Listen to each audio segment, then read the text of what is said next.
toutes et à tous. Cette semaine s'annonce assez agitée, surtout sur la partie sud de Madagascar. Le front qui a traversé au sud de notre grande île va se rapprocher de notre pays, où il donnera un temps pluvieux, même orageux, sur la partie sud de la grande île. Les précipitations continueront à se manifester sur cette partie dans les 2 jours à venir, dues aux instabilités atmosphériques qui se trouvent près des côtes sud-ouest malgaches. Alors, pour ce mercredi 25 septembre, dès le matin, on retrouvera des averses sur Vadvav, Fitfnandi, Altimuts, Nanan, Anus et Andjoui. Sinon, l'éclaircie et la nébulosité s'alterneront.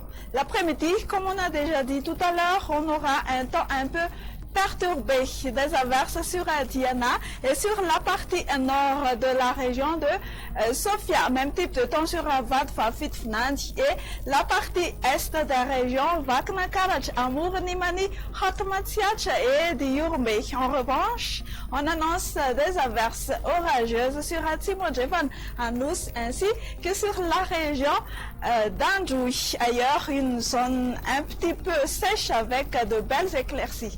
Côté température, air seront relativement stationnaires à part la partie sud où les maximales subiront des baisses à cause de l'instabilité. À compter 11 degrés Celsius pour la plus froide sur la région de Vakinakarach et 35 degrés Celsius pour la plus chaude sur la province de Mahatsang et ses environs. Pour ces villes et îles extérieures de Madagascar, on retrouve une alternance entre le soleil et les nuages pour demain sur Nairobi et Johannesburg. Temps d'averses sur Paris, temps d'averses également pour demain sur Maurice et Seychelles, temps pluvieux sur Comores et un ciel très ensoleillé sur Mayotte et La Réunion. Excellente fin de soirée à vous, chers téléspectateurs, et à très bientôt.